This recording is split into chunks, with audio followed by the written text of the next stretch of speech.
భారతదేశం 200 సంవత్సరాల పాటు బ్రిటిష్ పరిపాలన కాలంలో బానిసలుగా జీవనాన్ని కొనసాగించామని చరిత్ర చెబుతుంది మరియు చరిత్రకారులు కూడా చెబుతున్నారు. కానీ ఆర్ఎస్ఎస్ రాష్ట్రీయ స్వయం సేవక్ సంఘ్ మరియు భారత ప్రధాని నరేంద్ర మోడీ గారు మాత్రం భారత్ 200 సంవత్సరాలు కాదు 1200 సంవత్సరాలు మనం బానిసత్వంలో బతికామని అంటున్నారు.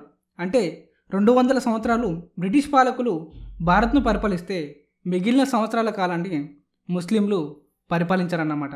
2014లో జరిగిన ఎన్నికల్లో ఘన విజయం సాధించిన తర్వాత పార్లమెంట్లో చేసిన మొదటి ప్రసంగంలోనే ఈ విషయాన్ని వెల్లడించాడు నరేంద్ర మోడీ. తన మొదటి ప్రసంగంలోనే భారతదేశాన్ని హిందూ దేశంగా తయారు చేయడమే లక్ష్యంగా పెట్టుకున్నాడా అనే సందేహం రాకపోదు.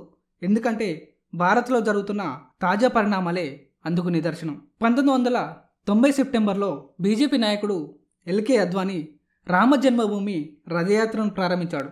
చాలా ప్రాంతాల్లో పర్యటించిన తర్వాత చివరకు అయోధ్యకు చేరింది ఈ యాత్ర. 1992 డిసెంబర్ 6న బజేపాలు అయోధ్యలో 150,000 మందితో ప్రదర్శనం జరిపాయి. కానీ ఈ ప్రదర్శన హింసాత్మకంగా మారింది. కరసేవకులు బాబ్రీ మసీదును కూలదోశారు. ఈ సంఘటన తర్వాత బీజేపీ పార్టీ శక్తివంతమైన పార్టీగా తయారైంది. 1980లో ప్రారంభించిన బీజేపీ పార్టీ 10 సంవత్సరాల కాలంలోనే అతిపెద్ద రాజకీయ పార్టీగా ఎదిగింది.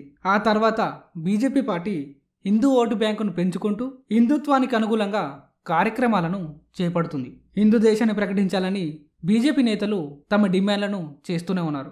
హిందూ దేశం కావాలన్న డిమాండ్ కొత్తదేం కాదు. ప్రాచీన కాలం నుంచే హిందూ దేశం అనే భావన ఉండేదని హిందుత్వ సిద్ధాంతకర్తలు సవర్కర్, గోవల్కర్లు భావించేవారు. హిందూ దేశం పునరుద్ధరణకు ఆర్ఎస్ఎస్ చాలా కాలం నుంచి కృషి చేస్తుంది.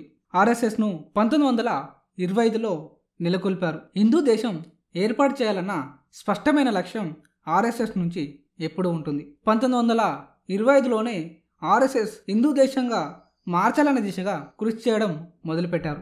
ఇదే సమయంలో హిందుత్వ సిద్ధాంతకర్త వీడి సవర్కర్ హిందుత్వ హూ ఈజ్ హిందూ అనే పుస్తకాన్ని రాశారు. సవర్కర్ హిందువులకు 3 మంత్రాలను ఇచ్చారు. ఈ 3 మంత్రాలు హిందుత్వకు చాలా ముఖ్యమైనవి. అవి దేశం, జాతి, సంస్కృతి.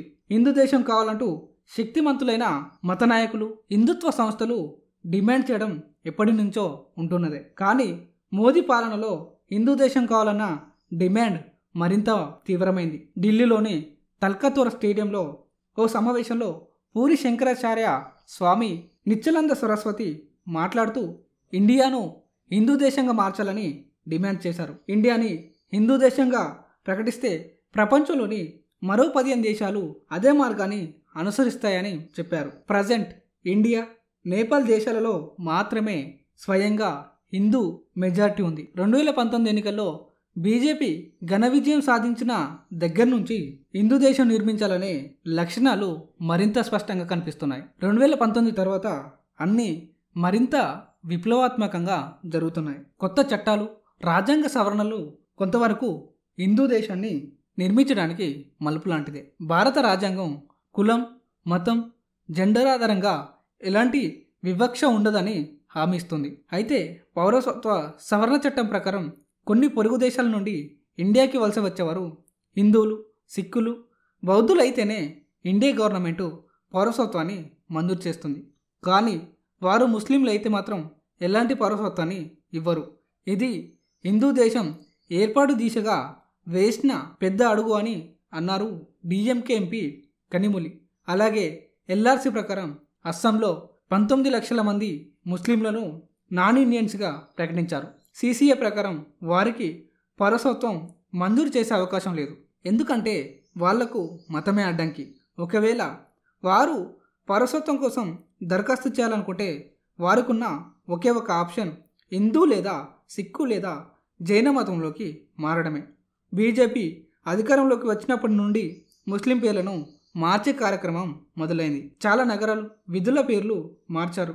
ఢిల్లీలోని ఔరంగజేబ్ రోడ్డును పేరును మార్చినట్టుగానే అక్బర్ రోడ్డు, షాజహాన్ రోడ్ల పేర్లు కూడా మార్చాలన్న డిమాండ్లు కూడా ఉన్నాయి. నూతన విద్యా విధానం తీసుకురావడానికి మోదీ ప్రభుత్వం చేస్తున్న ప్రయత్నాలు ప్రస్తుతం కొనసాగుతున్నాయి. భారతదేశ విద్యా వ్యవస్థలో అవసరమైన మార్పులు తీసుకురావడానికి ఒక కమిటీ ఏర్పాటైంది. ప్రస్తుతం పాఠ్యపుస్తకాలలో బోధిస్తున్న హిస్టరీ మనం అక్కడ ఓడిపోయాం, ఇక్కడ ఓడిపోయాం అని చెబుతుంది. కానీ విదేశీ దురాక్రమణలు, దౌర్జన్యాలకు వ్యతిరేకంగా జరిపిన మన సంఘర్షణలు, వీరోచిత పోరాటాల గురించి చర్చించాల్సిన అవసరం ఉందని కమిటీలోని గోవింద్ ప్రసాద్ శర్మ అన్నారు. అలాగే వేద గణితాన్ని కూడా ఒక అంశంగా బోధించాలని కూడా అన్నారు.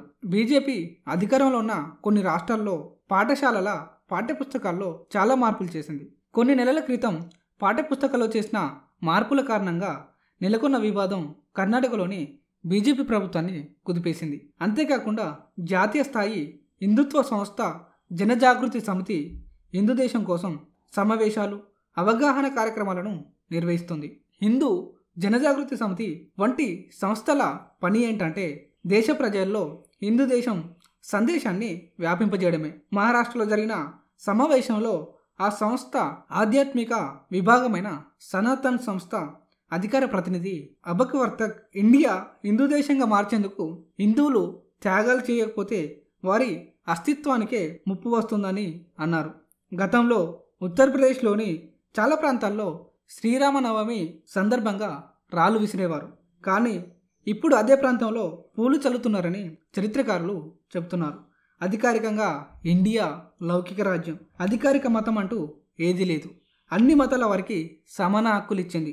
ముస్లిం ఓటు బ్యాంకు మాదిరిగానే హిందూ ఓటు బ్యాంక్ ఏర్పాటుకు హిందుత్వ శక్తులు ప్రయత్నించాయి. హిందూ ఓటు బ్యాంకును వ్యతిరేకించే ధైర్యం ఇప్పుడు ఎవరికి లేదు. పూరి శంకరాచార్య, నిత్యానంద సరస్వతి ఇండియా మరో 3-4 సంవత్సరాల కాలంలో హిందూ దేశంగా మారుతుందని జోషన్ చెప్పారు. 3-4 సంవత్సరాలలో ఇండియా హిందూ దేశంగా మారుతుందో లేదో కామెంట్ చేయండి. ఈ వీడియో మీకు నచ్చినట్లయితే లైక్, షేర్, కామెంట్ చేయండి. జై హింద్.